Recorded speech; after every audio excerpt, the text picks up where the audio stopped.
സാറയാണ്. ഇന്നലെ വെയിൽ തെളിഞ്ഞപ്പോൾ ഞാൻ കരുതി അങ്ങ് പഞ്ചുമോളെ അങ്ങ് കുളിപ്പിക്കാമെന്ന്. അപ്പോൾ കുട്ടികളും പട്ടികളെല്ലാം ചാടി പുറത്തിറങ്ങി ഞങ്ങൾ പഞ്ചുമോളെ അങ്ങ് കുളിപ്പിക്കുമായിരുന്നു.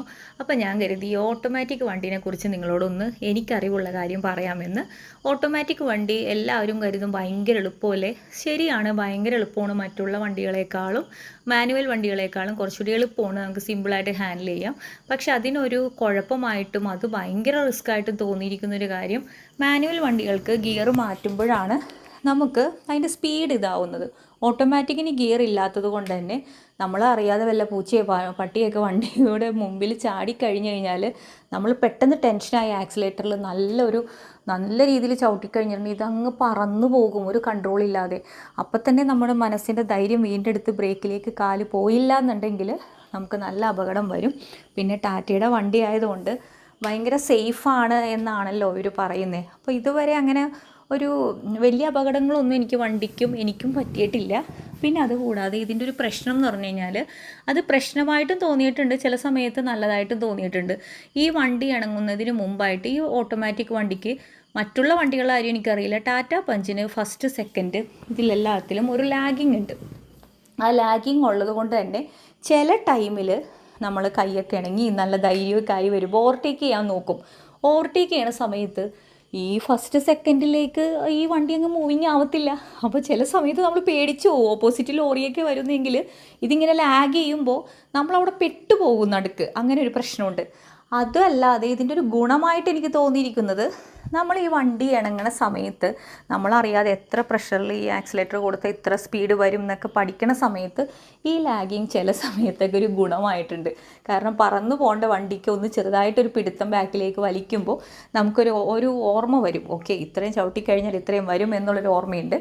പിന്നെ ടാറ്റയുടെ വണ്ടി, പ്രത്യേകിച്ച് ഈ ടാറ്റ പഞ്ച് നല്ല വണ്ടിയാണ്. കാരണം നമ്മൾ ഇരിക്കുമ്പോൾ ലേഡീസിന് ഇങ്ങനെ എത്തി വലിഞ്ഞൊന്നും നോക്കണ്ട, ഫ്രണ്ട് ഏരിയ നല്ല രീതിയിൽ നമുക്ക് കാണാൻ പറ്റും. അതുകൊണ്ട് ധൈര്യമായിട്ട് ഇതൊരു ഫാമിലി കാറാണ്, നമുക്ക് എല്ലാവർക്കും വളരെ കംഫർട്ടായിട്ട് യാത്ര ചെയ്യാൻ പറ്റും. പക്ഷേ നമ്മളൊരു കാറ് മേടിക്കുന്നത്, നമ്മളെന്ന് പറയുന്നില്ല, ചില ആളുകളെങ്കിലും കാറ് മേടിക്കുന്ന ഒരു 5 വർഷമെങ്കിലും മിനിമം ഉപയോഗിക്കാനായിരിക്കും.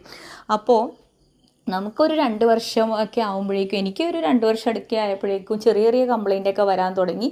അപ്പം ഞാൻ ഈ വണ്ടി എടുത്തത് നെട്ടൂർ, നമ്മുടെ ഗോകുലം നെട്ടൂരിൽ ഗോകുലം മോട്ടേഴ്സിൽ നിന്നാണ് എടുത്തത് കേട്ടോ, എറണാകുളം നെട്ടൂരുള്ള. പക്ഷേ അവിടെ നിന്ന് അവിടുത്തെ സർവീസ് ഭയങ്കര മോശമായിരുന്നു. ഞാൻ അവിടെ നിന്ന് മാറ്റി നമ്മുടെ കാക്കനാട് ഇരുമ്പനത്തുള്ള ലെക്സോണിലാക്കിയായിരുന്നു.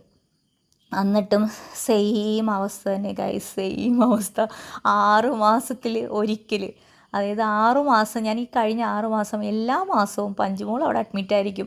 ഇപ്പോഴും കംപ്ലൈൻറ്റ് മാറിയോ എന്ന് ചോദിച്ചാൽ എങ്ങനെയോ ഉന്തിത്തള്ളി ഞാൻ കൊണ്ടുപോവാണ്. കാരണം വണ്ടീനെ കൊണ്ടുപോയി അവർ അഡ്മിറ്റ് ചെയ്തിട്ടുണ്ടെങ്കിൽ 7ാമത്തെ ദിവസമൊക്കെ ഡിസ്ചാർജ് ചെയ്യത്തുള്ളൂ.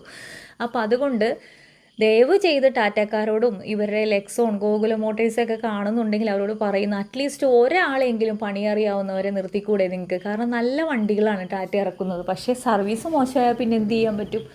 അപ്പോൾ ഇത്രയാണ് എൻ്റെ വണ്ടിയുടെ ഒരു എക്സ്പീരിയൻസ്. എനിക്ക് വണ്ടീനെക്കുറിച്ച് ഭയങ്കരമായിട്ടൊന്നും അറിയത്തില്ല കേട്ടോ, എനിക്കറിയാവുന്ന രീതിയിൽ എനിക്കറിയാവുന്ന ഭാഷയിലാണ് ഞാൻ പറഞ്ഞു കേട്ടോ.